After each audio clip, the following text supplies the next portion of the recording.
Quando a gente pensa em check-up ginecológico, o que vem na sua mente? Preventivo, ultrassom transvaginal, mamografia? Hoje a gente vai falar sobre esse tema muito importante na vida da mulher. Meu nome é Júlia, sou médica ginecologista e obstetra aqui na Case. Meu nome é Bruna, também sou médica ginecologista aqui na Clínica Case. E é muito comum, né, Ju, as pacientes chegarem às vezes em consulta e falarem: doutora, eu quero um check-up de tudo. Pode me pedir tudo, que eu quero fazer todos os exames que tiver. E aí que entra nosso papel, né, de educação em saúde mesmo e de orientação, de conversar com essa paciente e explicar quais são os exames que ela realmente precisa fazer e por que fazer aqueles que ela não precisa pode ser prejudicial. Sim, eu acho que é muito importante isso, né, Bruna? De a gente entender que às vezes fazer exame demais também não é bom, né? Então, para cada faixa etária de vida, para cada momento, a gente vai ter alguns exames que a gente chama de rastreamento. Então, check-up, eu acho que é importante a gente definir um pouco isso, né, Bruna? O que é check-up? O que é rastreamento? Adoro essa definição e eu acho até que às vezes a gente percebe isso tendo contato com acadêmicos, com residentes, que até quem é da área de saúde tem dificuldade em entender esse conceito, tá? Então vamos lá. Quando a gente fala check-up, o que a gente entende? A gente entende exames de rastreamento. Exames de rastreamento, eles são diferentes de exames diagnósticos, né? Então, o que é um rastreio? É eu pegar uma determinada população que tem ali algum fator de risco para ter uma maior incidência de determinada doença. Então, vamos lá. Mulheres a partir dos 40 anos precisam fazer mamografia para detecção de câncer de mama. Só que essas pacientes não estão sentindo nada. Todas as mulheres nessa faixa etária, sem nenhum sintoma, vão se submeter a um determinado exame. É diferente de uma mulher, às vezes tem a mesma idade, mas que vem trazendo uma queixa. Eu não tenho um nódulo, não tenho uma alteração na mama. Essa paciente vai fazer um exame que ele é de diagnóstico, um exame de investigação, né? E isso é importante a gente entender para a gente conseguir explicar por que você, sendo paciente feminino, tendo idade X, vai fazer alguns exames que às vezes uma outra mulher com a mesma idade vai fazer outro tipo de exame, né? E eu acho que é bem importante essa definição, Bruna, porque às vezes a gente acha que existem exames para detectar tudo precocemente. Então, assim, se eu fizer uma ressonância do corpo inteiro, eu vou conseguir descobrir as doenças. E isso não é verdade. Então, para um bom exame de rastreamento, algumas doenças eu consigo ter bons exames, como é o preventivo, como é a mamografia, outras não. Por exemplo, que a gente vai falar um pouquinho do ultrassom transvaginal, que para rastreamento, né, para detectar algo antes de ter sintoma, ele não é bom. Exatamente. E por quê? Por que não adianta? Não é melhor eu faço um exame de corpo inteiro, eu vou identificar qualquer doença antes, enquanto ela ainda está muito inicial, uma coisa assim? Não é verdade, tá? Uma das coisas que define algo como rastreamento, como investigável, é ser uma doença que permite um diagnóstico precoce e um tratamento oportuno. E infelizmente, gente, não são todas as doenças que a gente consegue isso. Seria muito bom se a gente conseguisse, mas a gente não chegou lá.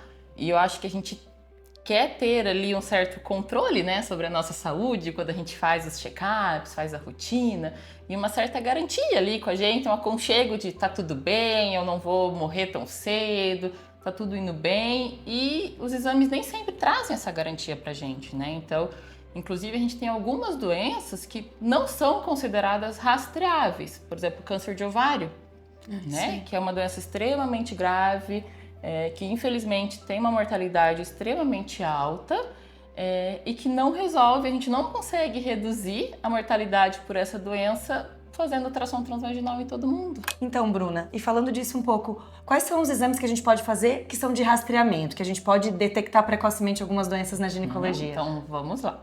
Claro que para todos eles a gente vai ter algumas especificidades, mas os clássicos, digamos assim, né?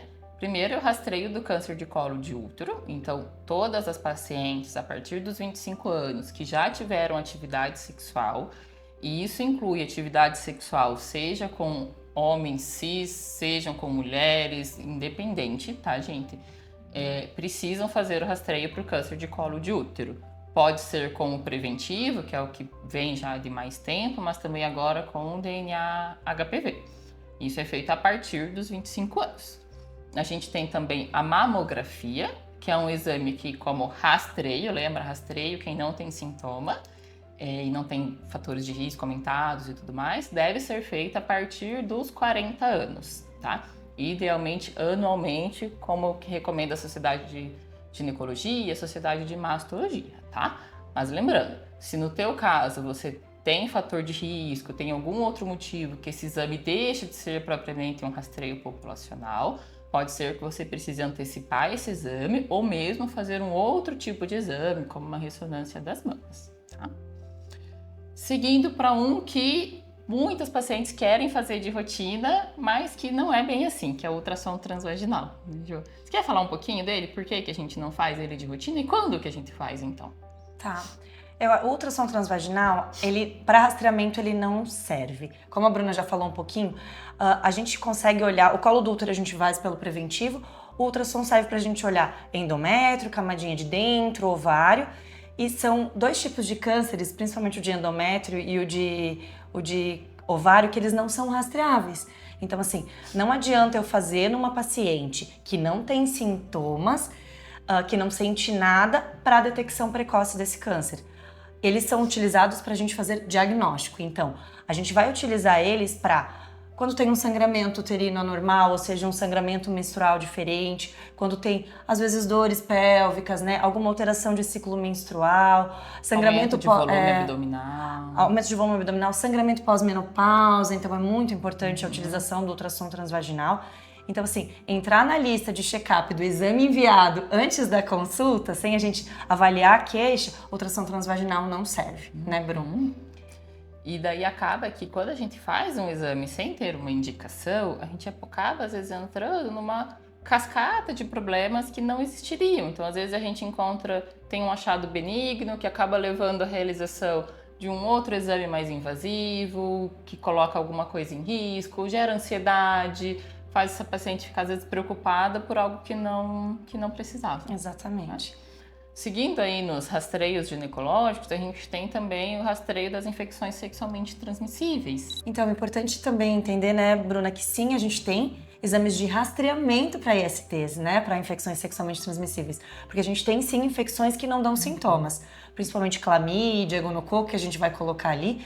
A gente tem, às vezes, até sífilis, HIV, hepatites, que são infecções sexualmente transmissíveis, que devem, sim, entrar nos exames de rastreamento e que muitas vezes são esquecidas, né? E, Bruno, outra coisa importante, hormônio. E aí, preciso fazer um check-up dos meus hormônios? Preciso dosar e saber como eles estão? Não necessariamente, tá? Primeiro que não existe uma lista de exames, de dosagens hormonais padrão que todas as mulheres precisam fazer, tá? A gente vai fazer quando a gente tem algumas alterações específicas. Então, quando a gente está desconfiando de ovários policísticos, que essa paciente tem alguma alteração hormonal, porque está tendo uma flutuação da menstruação, porque notou sintomas que não tinham antes, de acne, de excesso de pelos, a gente vai investigar a parte da tireoide, tá? Mas o que eu vejo ser mais comum as pacientes querendo fazer alguma dosagem hormonal é principalmente para fazer o diagnóstico de menopausa ou perimenopausa. E muitas vezes os hormônios não vão ajudar a gente, não vão dar a informação que a gente precisa, porque a gente vai muito pela clínica, né? Então, o que a paciente está sentindo, o que essa paciente está relatando de sintomas, para mim vai ser muito mais importante do que a dosagem hormonal dela, principalmente se ela estiver ali numa faixa etária que é razoável, que é esperado que esses sintomas costumem aparecer, né? De novo ali na ideia do que é rastreio e o que é investigação, né? Claro que se eu estou falando de uma paciente com uma suspeita de que está entrando precocemente nessa fase, aí sim a gente tem indicação de dosar. Mas pensando como rastreio, check-up, toda mulher deve fazer? Não tem. Não tem. E eu acho que, para a gente finalizar um pouco isso de check-up ginecológico, né, Bruna? Isso que você está falando é muito importante. A gente entender que a gente vai ter queixas específicas, a gente tem sim protocolos de rastreamento, que os estudos definem que vale a pena fazer numa população que não sente nada, mas a partir do momento que a gente tem uma queixa, é muito importante que a gente individualize, né? E a gente, né, partilha muito disso aqui na clínica e pessoalmente, de que não tem como a gente mandar uma lista de exames antes da consulta. Porque, sim, eu tenho esses protocolos de rastreamento, então eu posso mandar para você fazer, dependendo da sua idade, um preventivo, uma mamografia, porém, vão ter queixas específicas, vão ter exames específicos para você que eu só consigo saber depois da consulta. E mesmo esses exames que a gente tem que fazer, eles têm pormenores, né? Exatamente. Será que para você realmente é a mamografia que você precisa, ou você precisa dela e mais algum exame? Então, mesmo dentro dos exames que a gente tem ali algumas recomendações mais universais, a gente ainda tem a individualização. E é por isso que não dá pra gente generalizar e sair mandando a mesma lista de exames para todas as pacientes. Isso mesmo. Então a gente falou hoje, né, Bruna, sobre isso do check-up ginecológico. E se quiser continuar vendo os vídeos mais informativos sobre saúde feminina, segue a gente aqui no nosso canal.